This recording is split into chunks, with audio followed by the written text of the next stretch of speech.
How much time do we have as well? About 25 minutes, plenty of time. Lovely. 4 minutes. 4 minutes.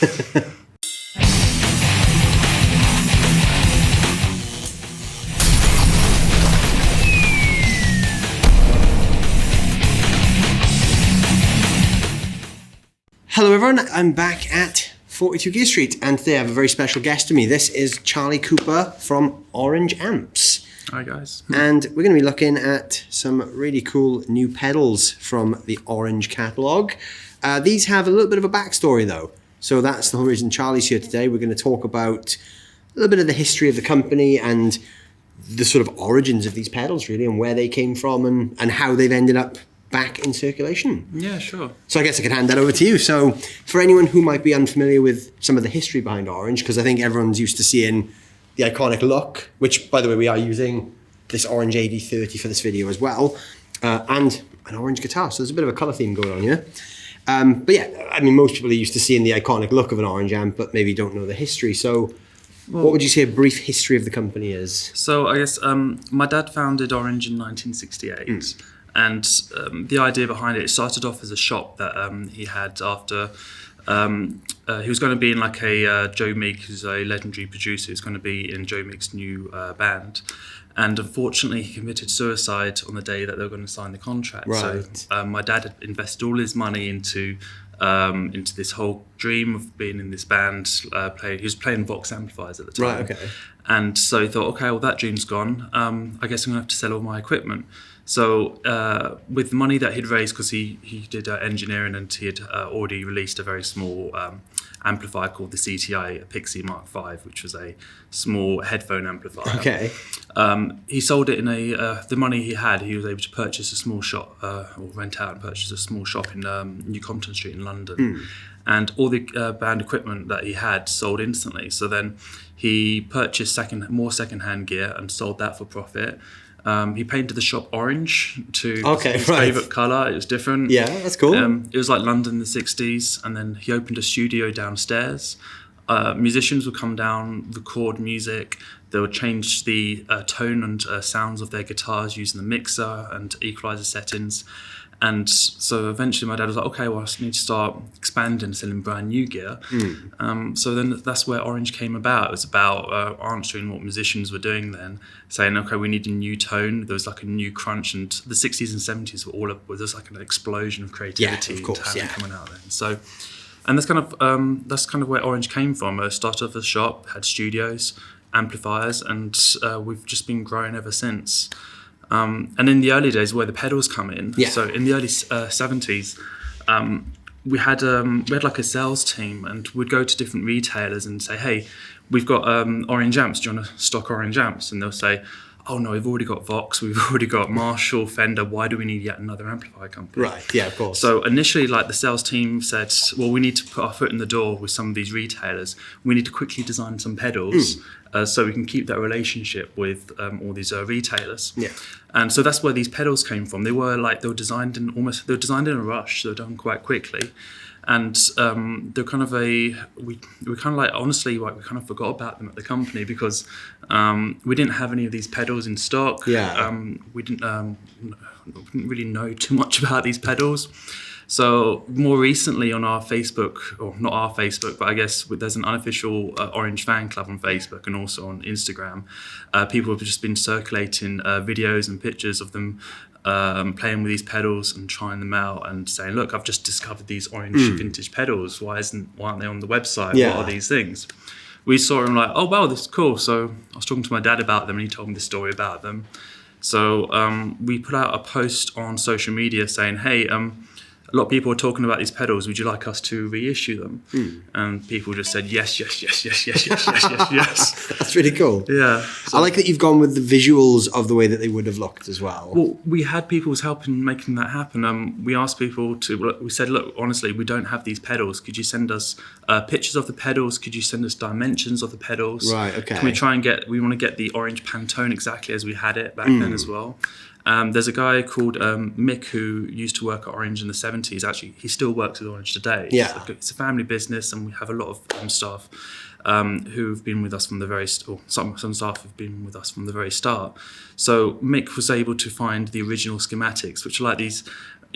They're like these tea-stained schematics. They're kind of like messy. They got like it's kind of like blurry and smudged some of it, but they're usable. So we gave them to Adrian, Adrian designs all of our gear. Okay.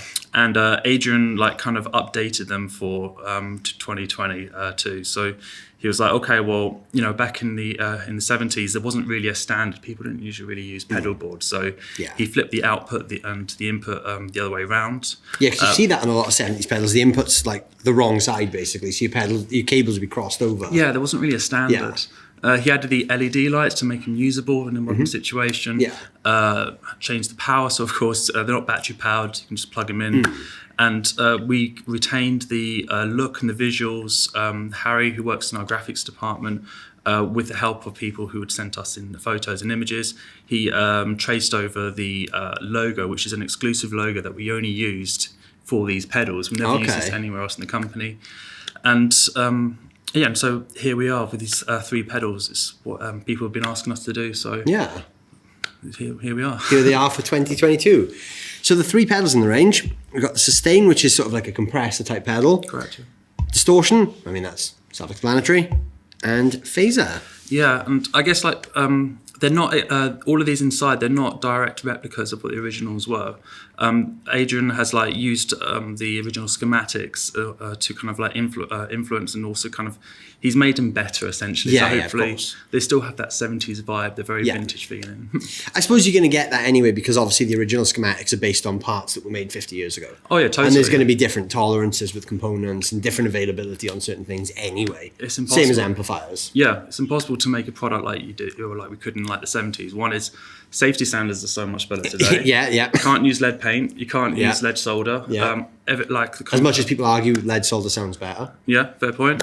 But yeah, we have to keep within regulations and what the law is. Absolutely. And what's possible. And what's possible, yeah. Yeah, unless you've got a huge warehouse full of new old stock parts that you just didn't happen to use in the 70s, you haven't really got much choice but to kind of upgrade to the modern way of thinking. That's cool though. It's nice to hear the history of them, and it's quite cool to see something like this back, because obviously this is really, for you guys as a company, this is sort of one of the places where it started. Other than building amps, this is kind of a lot of people's first impressions of the brand. Yeah, I mean, it was kind of important to kind of we're always looking, when we design new gear, we're always referring back to the original orange tone and the original orange sounds. It's not like we're trying to like move away from who we are. Yeah. These are made in England as well, much like the original pedals were, and they're built like tanks. They're quite large. Can see that. A lot of pedals have been getting smaller and smaller, and we're just like, no, we'll do everything we can to just retain that vintage look and that vintage feel. That's it. But it looks the way that you'd expect an orange product to look. Yeah. Because that's one thing you guys have always kind of been proud of, is your heritage as like a vintage brand. You've never shied away from the visuals of the brand. No. They still look the way that they've always looked. As Age says, we got the my dad got the look of orange right in the 60s and 70s. Why change it? So. Yeah. It is your branding, isn't it? It's the iconic look of an orange amp. I mean, that thing there, that's what you expect to see. Well, on the AD30, my dad came up with the idea of having the orange crest, and under it says "Voice of the World," right? And there's a tree, which is an orange tree growing out of the globe, and the idea was, my dad's wish, even though we just had a really small shop in New Compton Street, it was that in the future, orange would be available. That was his dream from the very start. So it's kind of nice that that's really cool. Recognised now with everywhere, That's really cool. I didn't know that. It's an interesting history. But yeah, it's good to see these things back in action. So I think we should I'd love to listen to it. So I'm going through the AD30, as I said. I've got that set clean at the moment, which sounds like this.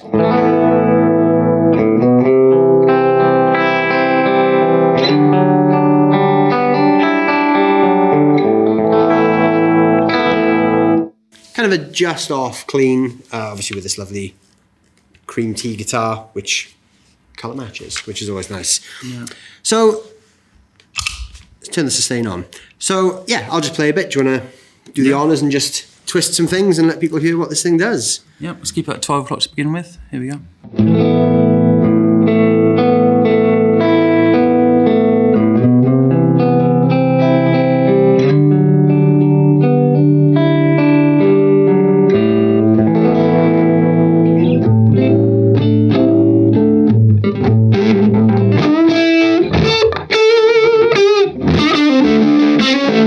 So straight away, I noticed that the LED changes color when I play as well. That is a really cool touch. Age is all about making, like, these LEDs are super bright. You can actually see them in the dark. Yeah. On the dark set, yeah. And we've got the levels here. So I haven't actually played with the levels yet. So let me actually bring these levels down. I like that kind of clipped a bit as you were moving it then as well.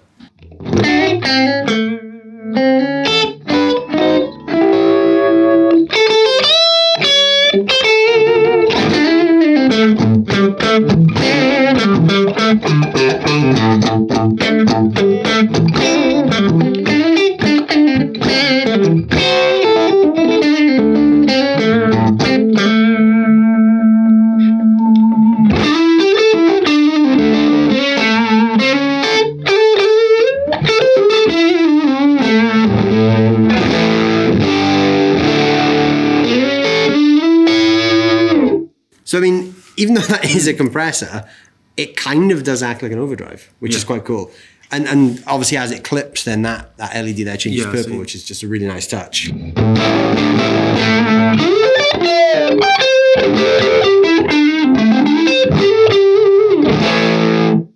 Yeah, that's nice. I like that. That's a really cool sound. Yeah. It, like you said, it doesn't shy away from the fact that it is quite a retro sound, but that's kind of what you want when you buy a big orange pedal. Absolutely, yeah. That's the iconic sound, isn't it? Cool, I like that. That's really cool. So the distortion then. Yeah. Ooh. That's probably my fault, because I think I'm going to put my phone into airplane mode. Oh, audio, so. Chuck my phone out of the way. 1, 2. Take 2. There we go. Sweet. Oh, that was our fault. So, yeah, same thing again. This is obviously a distortion. Is this more, in terms of distortion, is this like an overdrive, or is this more of the harder clipping distortion? It's just more of an overdrive. It's just, think of it like it's all about creating that 70s vintage vibe to it. Okay. So it just sounds organic. It doesn't sound digital at all. All in these pedals, there's nothing digital about them at all. Okay, cool. When it's just a very natural kind of tone. Like, give it a go, man. Cool.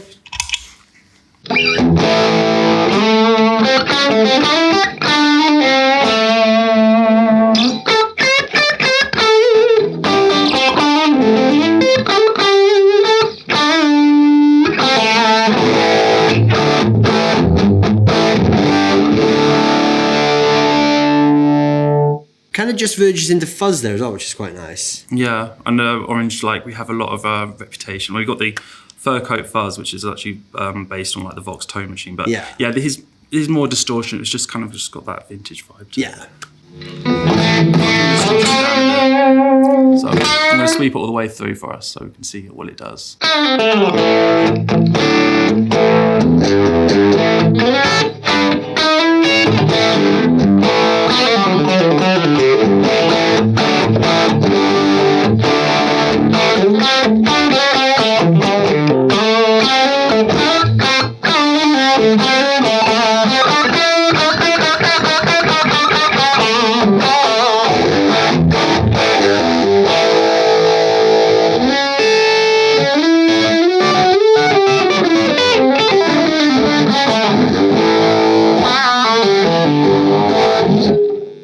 One other thing I think it's worth mentioning, like Aids always tells me, like, a lot of the tone is in the fingers, mate. That sounds bloody phenomenal. This guitar does sound great with that as well. Yeah.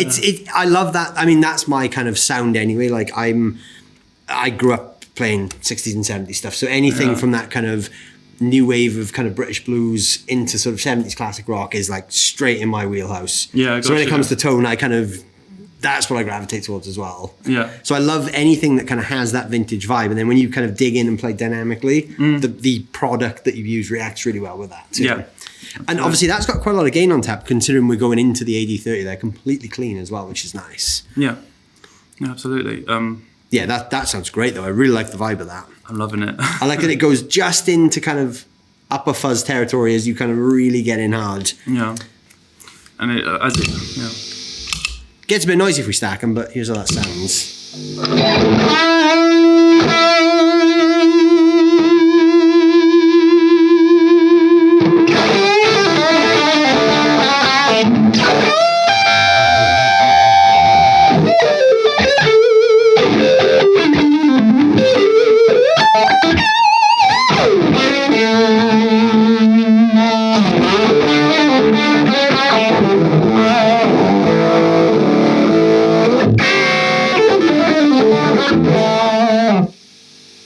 Yeah, that's fun. That's a fun tone. I can listen to you play all day. Oh, thank you. That's cool. Yeah, that's a fun tone. Yeah. Obviously, everyone loves a phaser as well. When it comes to... You got to play some clean music on this one. Oh, yeah. We'll go clean for this. We'll go clean, and we'll do a blend of the two pickups.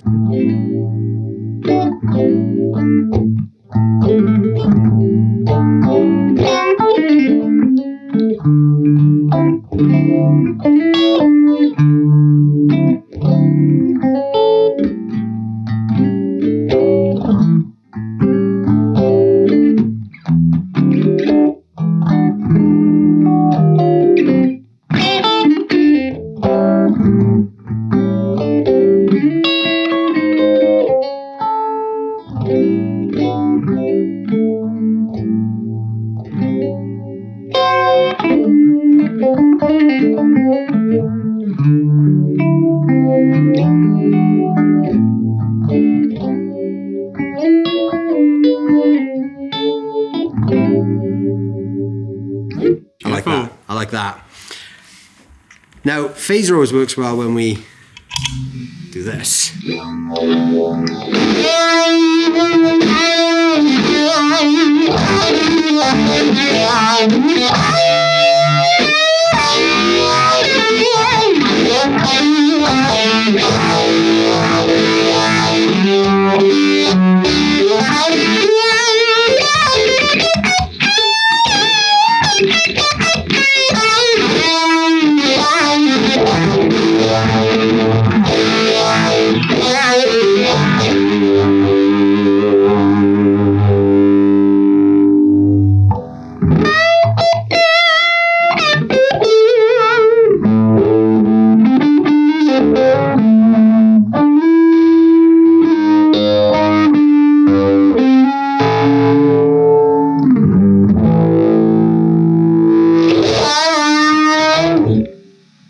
Yeah, that stacks really well.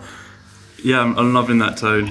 Yeah, that's really cool. I love that it's... Of course, I'd say that, right? But I mean, obviously... It's beautiful, though.